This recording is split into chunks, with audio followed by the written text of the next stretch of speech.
ರಾಗಿ ಸೇಮಿಯಾ ಉತ್ಪಾದನಾ ಘಟಕವನ್ನು ಸ್ಥಾಪಿಸಲು ನಮ್ಮ ಮಾರ್ಗದರ್ಶಿಗೆ ಸುಸ್ವಾಗತ.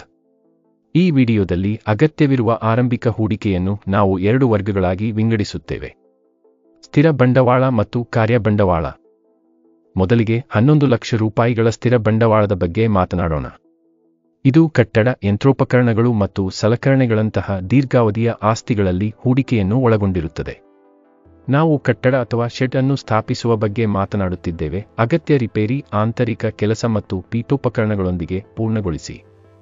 ನೆನಪಿಡಿ, ನಾವು ಈಗಾಗಲೇ ಹಿಂದಿನ ವಿಡಿಯೋದಲ್ಲಿ ಯಂತ್ರೋಪಕರಣಗಳು ಮತ್ತು ಸಲಕರಣೆಗಳನ್ನು ಚರ್ಚಿಸಿದ್ದೇವೆ. ಫಿಕ್ಸೆಡ್ ಕ್ಯಾಪಿಟಲ್ನಲ್ಲಿ ವಿಮೆ, ಪರವಾನಗಿಗಳು ಮತ್ತು ಪರವಾನಗಿಗಳಂತಹ ವೆಚ್ಚಗಳನ್ನು ಸೇರಿಸಲಾಗಿದೆ. ಮುಂದೆ ನಮ್ಮ ಬಳಿ ದುಡಿಯುವ ಬಂಡವಾಳವಿದೆ, ಒಟ್ಟು 5 ಲಕ್ಷ ರೂಪಾಯಿಗಳು. ನಿಮ್ಮ ದಿನನಿತ್ಯದ ಕಾರ್ಯಾಚರಣೆಗಳಿಗೆ ಇದು ಅತ್ಯಗತ್ಯ. ಇದು ಕೈಯಲ್ಲಿ ನಗದು, ಸುಮಾರು 1.5 ತಿಂಗಳ ದಾಸ್ತಾನುಗಳನ್ನು ಒಳಗೊಂಡಿದೆ. ಎಲ್ಲಾ ಖರೀದಿಗಳನ್ನು ನಗದು ರೂಪದಲ್ಲಿ ಮಾಡಲಾಗಿದೆ ಎಂದು ನಾವು ಭಾವಿಸುತ್ತೇವೆ. ವರ್ಕಿಂಗ್ ಕ್ಯಾಪಿಟಲ್ನ ಈ ಲೆಕ್ಕಾಚಾರವು ನೀವು ಲಾಭದಾಯಕತೆಯನ್ನು ತಲುಪುವವರೆಗೆ ಆರಂಭಿಕ ನಗದು ಸುಡುವಿಕೆಗೆ ಕಾರಣವಾಗಿದೆ. ನಮ್ಮ ಮುಂಬರುವ ವಿಡಿಯೋಗಾಗಿ ಟ್ಯೂನ್ ಮಾಡಿರಿ, ಅಲ್ಲಿ ನಾವು ಶೀಘ್ರವಾಗಿ ಲಾಭದಾಯಕತೆಯನ್ನು ತಲುಪಲು ಪ್ರಾರಂಭದ ವೆಚ್ಚವನ್ನು ಕಡಿಮೆ ಮಾಡುವ ಕುರಿತು ಸಲಹೆಗಳನ್ನು ಹಂಚಿಕೊಳ್ಳುತ್ತೇವೆ.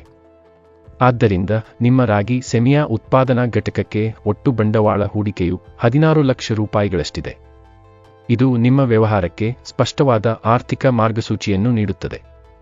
ದಿನಕ್ಕೆ 180 ಕೆಜಿ ಸಾಮರ್ಥ್ಯದ ವ್ಯವಹಾರವನ್ನು ಹೊಂದಿಸಲು 16 ಲಕ್ಷ ರೂಪಾಯಿಗಳು ಬಂಡವಾಳದ ಅಗತ್ಯವಿದೆ ಎಂಬುದನ್ನು ದಯವಿಟ್ಟು ಗಮನಿಸಿ. ಈ ಬಂಡವಾಳವನ್ನು ಎಲ್ಲಿ ಪಡೆಯಬೇಕೆಂದು ಅರ್ಥಮಾಡಿಕೊಳ್ಳುವುದು ನಿಮಗೆ ಎಷ್ಟು ಬೇಕು ಎಂದು ತಿಳಿಯುವುದು ಮುಖ್ಯವಾಗಿದೆ. ಸ್ಥಿರ ಬಂಡವಾಳ ಮತ್ತು ವರ್ಕಿಂಗ್ ಕ್ಯಾಪಿಟಲ್ ವಿಭಿನ್ನ ಪಾತ್ರಗಳನ್ನು ಹೊಂದಿವೆ, ಆದ್ದರಿಂದ ಅವುಗಳ ಮೂಲಗಳು ವಿಭಿನ್ನವಾಗಿರಬೇಕು. ಸ್ಥಿರ ಬಂಡವಾಳವು ಸಸ್ಯ ಮತ್ತು ಯಂತ್ರೋಪಕರಣಗಳಂತಹ ನಿಮ್ಮ ವ್ಯಾಪಾರದಲ್ಲಿ ದೀರ್ಘಕಾಲ ಉಳಿಯುವ ಸ್ವತ್ತುಗಳಲ್ಲಿ ಹೂಡಿಕೆಯಾಗಿದೆ. ಇದು ತ್ವರಿತವಾಗಿ ಹಣಕ್ಕೆ ಪರಿವರ್ತನೆಯಾಗದ ಕಾರಣ ಇದನ್ನು ಸ್ಥಿರ ಎಂದು ಕರೆಯಲಾಗುತ್ತದೆ. ಸ್ಥಿರ ಬಂಡವಾಳವನ್ನು ಸಂಗ್ರಹಿಸಲು ತಕ್ಷಣದ ಮರುಪಾವತಿಯ ಅಗತ್ಯವಿಲ್ಲದ ದೀರ್ಘಾವಧಿಯ ರೋಗಿಯ ಮೂಲಗಳನ್ನು ಪರಿಗಣಿಸಿ. ವೈಯಕ್ತಿಕ ಉಳಿತಾಯ, ಸ್ನೇಹಿತರು ಮತ್ತು ಕುಟುಂಬದಿಂದ ಸಹಾಯ, ಪಾಲುದಾರಿಕೆಗಳು ಅಥವಾ ಲಾಭವನ್ನು ಮರುಹೂಡಿಕೆ ಮಾಡುವುದು. ವರ್ಕಿಂಗ್ ಕ್ಯಾಪಿಟಲ್ ಮತ್ತೊಂದೆಡೆ ನಿಮ್ಮ ದೈನಂದಿನ ವ್ಯವಹಾರ ಚಟುವಟಿಕೆಗಳ ಜೀವಾಳವಾಗಿದೆ.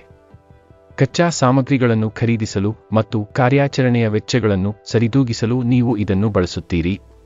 ಇದನ್ನು ವರ್ಕಿಂಗ್ ಕ್ಯಾಪಿಟಲ್ ಎಂದು ಕರೆಯಲಾಗುತ್ತದೆ ಏಕೆಂದರೆ ಇದು ನಿಮ್ಮ ಮಾರಾಟದ ಚಕ್ರದೊಂದಿಗೆ ಚಲಿಸುತ್ತಲೇ ಇರುತ್ತದೆ. ಇದು 1 ವಾರದಿಂದ 3 ತಿಂಗಳವರೆಗೆ ಇರುತ್ತದೆ. ಇದಕ್ಕೆ ಸೂಕ್ತವಾದ ಮೂಲಗಳು ಅಲ್ಪಾವಧಿಯಿಂದ ಮಧ್ಯಮ ಅವಧಿಯವರೆಗೆ ಇರಬಹುದು, ಪ್ರಾಯಶಃ ಸ್ಥಿರ ಮರುಪಾವತಿಗಳನ್ನು ಒಳಗೊಂಡಿರುತ್ತದೆ.